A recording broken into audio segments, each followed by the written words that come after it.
Assalamualaikum semua, selamat kembali ke channel aku Marjan TV. Aku Alif dan minta maaf sebab minggu ni tak banyak buat video. I was very busy, banyak benda yang aku kena uruskan, hal family, hal kerja dan sebagainya lah. So but nevertheless, aku di sini bersama korang kembali bersama cerita yang aku rasa boom, meletup ke babum.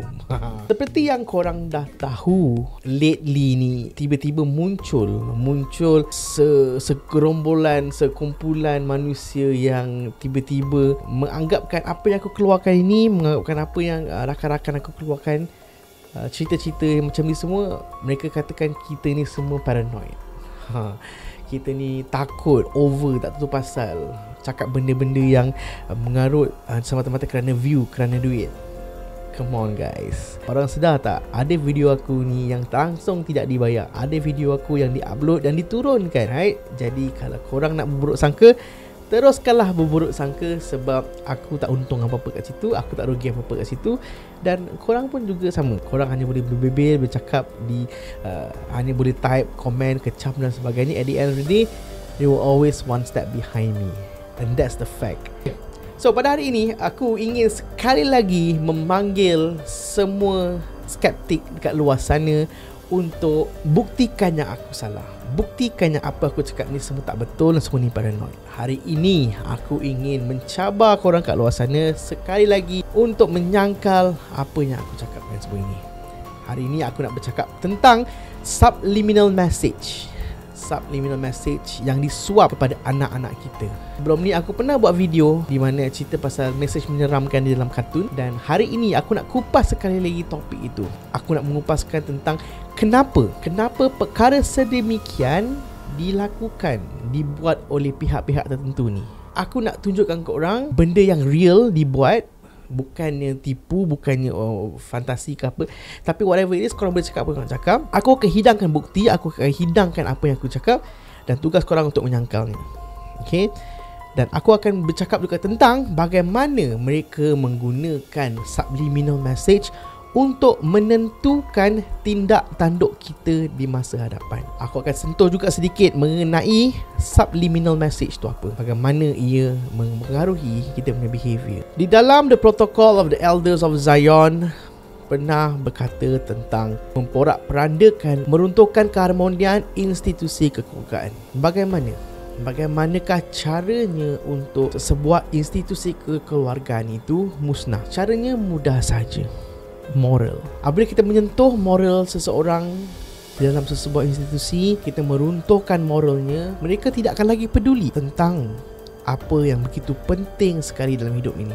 Yang hidup ini berlandaskan agama, yang kita haruslah berkelakuan bermoral. Dengan inilah kita dapat membezakan baik dan buruk. Bayangkan jika seseorang itu moralnya runtuh, akhlaknya runtuh, perkara asas itu sudah runtuh, bagaimana mereka hendak menilai tindak tanduk mereka? Bagaimana mereka nak buat decision untuk menjadi seorang Muslim ataupun individu yang baik? Cara untuk mereka meruntuhkan akhlak, moral seseorang itu sangat halus. Ianya bermula dengan 3 perkara. Perkara pertama adalah makanannya.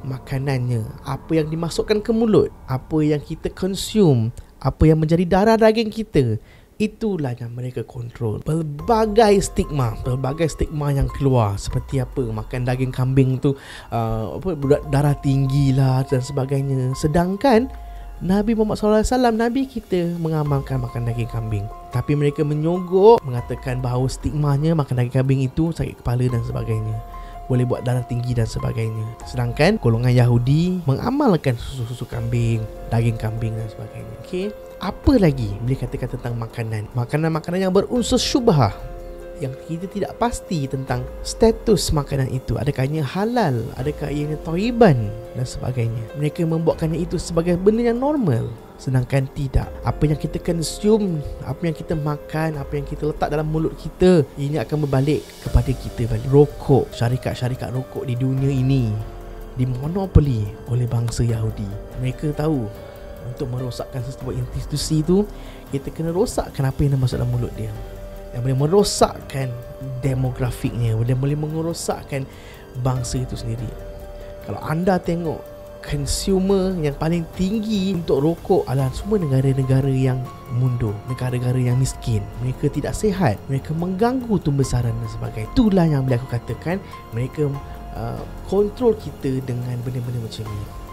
Dan bermula dengan makanan, benda yang paling mudah dan paling penting, tetapi kita abaikan. Kita rasa benda tu macam normal saja. Yang benda yang kedua adalah hiburan. Hiburan kerana apa? Hiburan kerana ianya diterima, ianya dihadam oleh semua lapisan masyarakat, terutama kanak-kanak. Kanak-kanak di mana otaknya sangat-sangat fragile, sangat-sangat kuat untuk absorb apa yang disuapkan kepadanya. Oleh adanya hiburan ini yang dikaterkan untuk seluruh lapisan masyarakat, daripada yang muda sampai ke yang tua, yang terkinja-kinja tengok orang menari kat TV, orang menyanyi kat TV dan sebagainya. Kita suka seronok menyokong benda semua tu. Kita nampak ianya normal, tetapi tidak. Benda itulah yang ditegahkan agama kita. Sebelum ni aku ada bercakap pasal idol worshipping, penyambahan berhala. Okay, dulu kita sembah patung orang-orang jahiliah, tapi sekarang ni kita sembah siapa? Selebriti yang diambil daripada kanak-kanak. Zaman-zaman Britney Spears muda, zaman-zaman Christina Aguilera muda, innocent look seorang remaja yang dipakaikan dengan pakaian-pakaian seksi, dan akhirnya anak-anak kecil ikut dan katanya itu adalah normal yang disogok, yang diberikan kepada kita oleh media-media ini untuk menganggapkannya benda itu semua tak ada masalah, dan kita terima. Mereka memainkan peranan-peranan subliminal message. Kemudian perbankan start, Yahudi dah kontrol lah. Jadi kalau kita nampak tiga benda yang major utama ni, bila dikontrol oleh mereka, dikawal oleh mereka, maka senanglah mereka untuk mengawal kita. Hari ni aku nak bercakap pasal subliminal message, benda yang tersirat, benda yang sangat-sangat kita halus, kita tak perasan. Macam aku cakap tadi tentang makanan, tentang hiburan dan sebagainya. Dan paling kita takut adalah contoh-contoh seperti kartun-kartun seperti Ninja Turtle, Disney punya hero dan heroine. Siapa tak kenal dengan Mickey Mouse? Kalau korang tengok ni, kita ada Donald Duck. Kenapa nak kena buat macam tu? Ada Lion King, ada Little Mermaid. Apa benda yang dibuat kat Little Mermaid? Kenapa nak lukis benda-benda sedemikian? Kalau kau tengok macam-macam